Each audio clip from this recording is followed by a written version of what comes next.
We're going to get started, Doc, with Miriam. Miriam, you there? Hey again, Doc. Question for you is just, I guess, who are you guys still waiting on among the group of players, and when do you expect those guys in? And also kind of curious about what the protocol is for guys who come in late. Will they have to wait the 36 hours and all that? Yeah, I don't even know the protocol, to be honest. And we're not going to talk about who's not here. I guess the question was about Kawhi. I can tell you he's here. And he's going through the protocol, but the other guys aren't here. We just won't talk about it. Next up, Doc, we've got Brad Turner. Let's see if he can turn his mic on today, Doc. That's because I had some good wine yesterday. That was a problem. There you go. There you go. Me too. Yeah, well, you have some wine too, Doc. Stop fooling people. I was wondering how close was yesterday's practice to the ones you guys started in Hawaii, the first day of training camp? Not as close, Okay. Number one, we don't have all our guys. Number two, it's so different, Brad, because usually going into the beginning of a season, guys have been together playing full court basketball.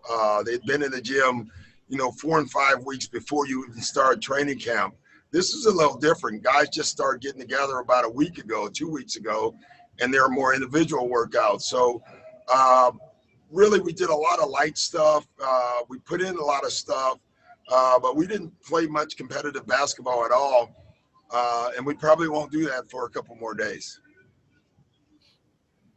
Thanks, BT. Next is Tomer. Go ahead, Tomer. Hey, Doc. How you doing? I was great. How are you? Good. Thank you. I was wondering what the health status of Kawhi is. I know you guys had a sort of strict plan for him during the regular season.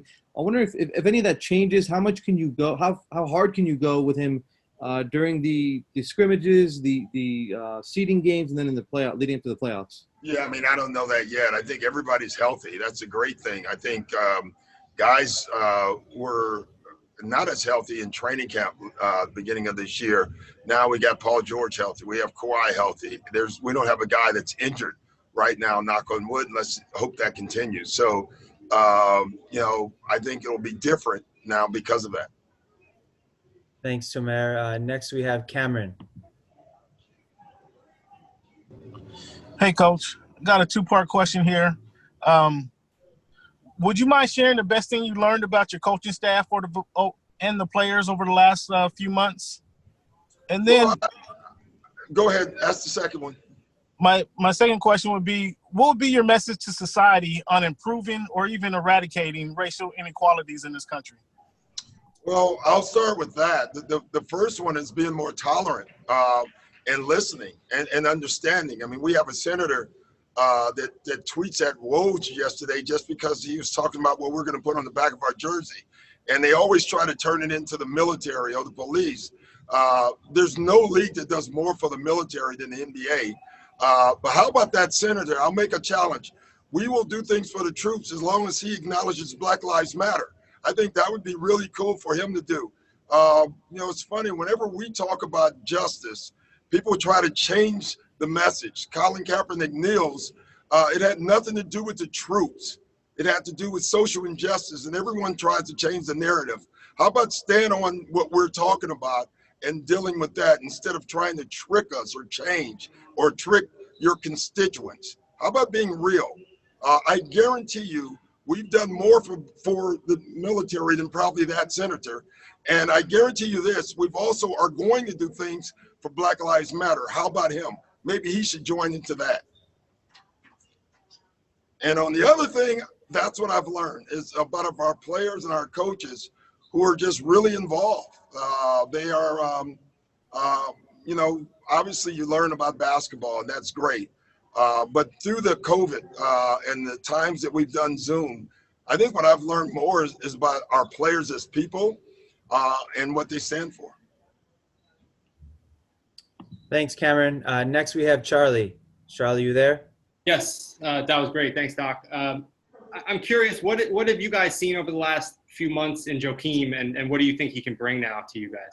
Oh, he looks great. I don't know if this stoppage has helped any single player more than him because he was not healthy when we signed him, and now he is. And so, you know, I think he's going to help us on the floor, but even if he doesn't, he's just going to help us with his presence and his voice. I think he'll be invaluable for Zoo. Thanks, Charlie. Ohm, you're up. Hey, Doc, I know you're incredibly passionate about Black Lives Matter movement, social justice, and also Lou had just said when I asked him why, you know, what made him decide to come play, he was 50-50 early. He said the team decided to have a team vote about whether to come, either everybody's coming or nobody's coming. You are all about player empowerment as well. What did you think about the team voting? What did you know about it? And what do you think about the players coming together and doing this vote? Well, we pushed it. You know, we didn't want to come here if we didn't have the right mindset, you know, and we needed to have that. And with all the stuff that is going on, we made the choice that we can do our jobs and do our jobs well, and then also have the ability to talk. Let's say if we hadn't decided to play, I wouldn't be here talking about it right now. So we have the opportunity to speak our truths, and we're not going to stop doing it.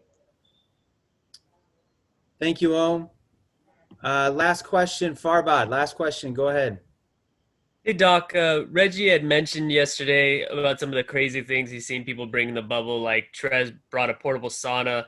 Is there anything you've seen from players bringing that kind of shocked you or you thought was funny? No, I haven't seen much. I mean, I think all the coaches have a lot of different coffee mechanisms, me being one of them as well. But other than that, I think Trez with the little portable sauna thing, he may be at the top of the list in that, but I have a feeling there's some other things that people have brought.